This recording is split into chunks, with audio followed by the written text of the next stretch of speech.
Hello, you're watching PokerNews.com. I'm Lynn Gilmartin and I'm going to teach you the rules of Texas Hold'em Limit Poker.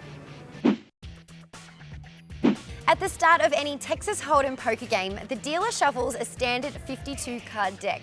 In casinos and card rooms, the dealer does not play. However, in home games, the dealer duties are usually shared amongst all the players at the table. So in self-dealt home games, the deal duties change to the next player in every hand in a clockwise direction, and it's always the person to the immediate left of the dealer to act first. So, having the deal duties rotate allows for an even spread of positions at the table, so that no one seat has an advantage. By that, I mean that the first person to act in a hand is at a disadvantage because they have no idea what the other people at the table may do, whereas someone who acts later has been able to collect information from those in an earlier position. In games with a dealer, a round disc called the dealer button moves clockwise from player to player to each hand. The button marks which player would be the dealer if the game was self-dealt. Every hand requires two forced bets called blinds.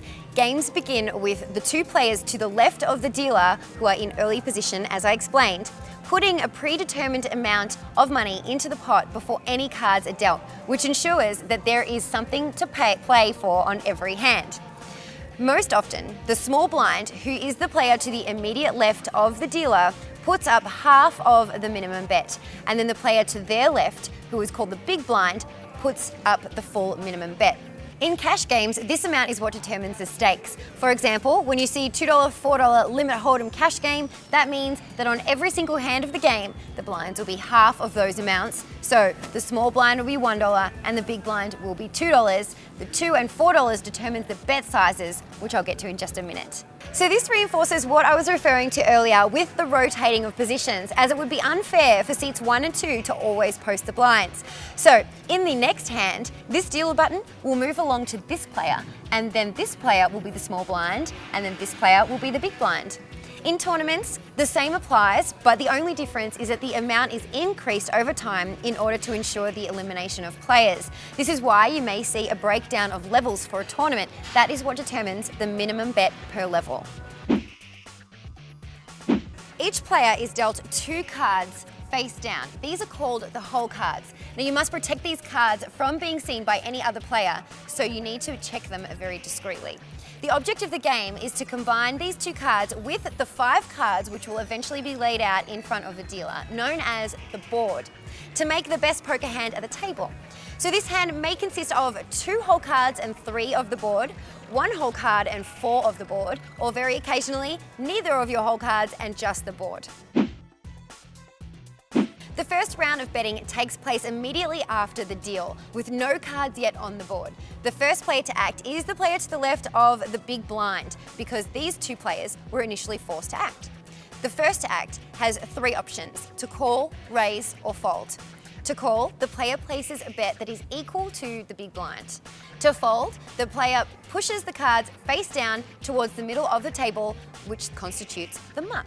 This player will no longer be in the hand. To raise, the player can add a fixed amount, which is determined by the size of the game. So in our example, $2, $4 limit hold'em game, a small bet is $2 and a big bet is $4. This is not to be confused with the small and big blinds. Small bets are the betting limits for the first 2 betting rounds, and big bets are the betting limits for the final 2 betting rounds. Stay with me.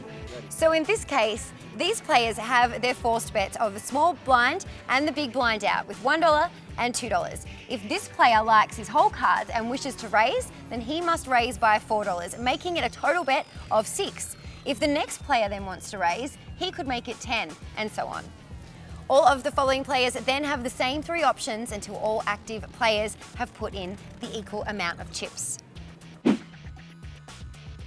Once the first betting round is complete, the dealer discards the top card of the deck. This is called burning, and is done so to ensure that no one accidentally saw the top card and to help prevent cheating.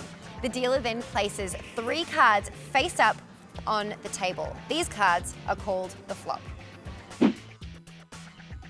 This round and all further betting rounds start with the first player to the dealer's left still in the hand, because we no longer have the forced bets, also known as blinds. They are only pre-flop. In this post-flop betting round, we have one more option. In addition to calling, raising or folding, players now have the option to check. This is like taking a pass, staying in the hand without betting and passing on to the next player to make a move. If everyone checks, then that betting round is complete and everyone gets to see a free card. However, if someone bets, then all players must either call, raise or fold. Checking is not possible if a bet has been made by a player before you.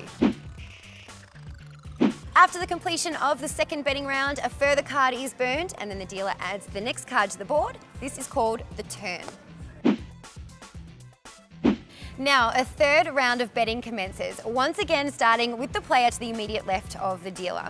For this betting round, the fixed amount doubles and remains at that amount for the next and final round of betting. After the completion of the third betting round, a further card is burned and then the fifth final community card is added to the board. This is known as the river.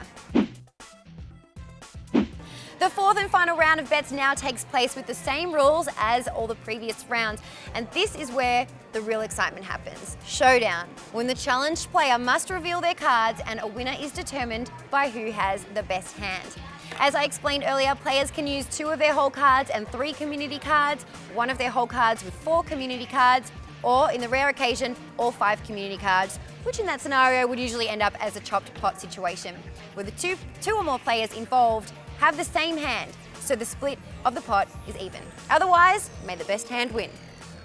An important point to note is that not all hands actually reach showdown, or even the fourth betting round, as folding is an option that is widely used. If a player makes a bet and everyone else folds to them, then they scoop up the pot without having to show their cards. This is the part that makes it really fun with bluffing.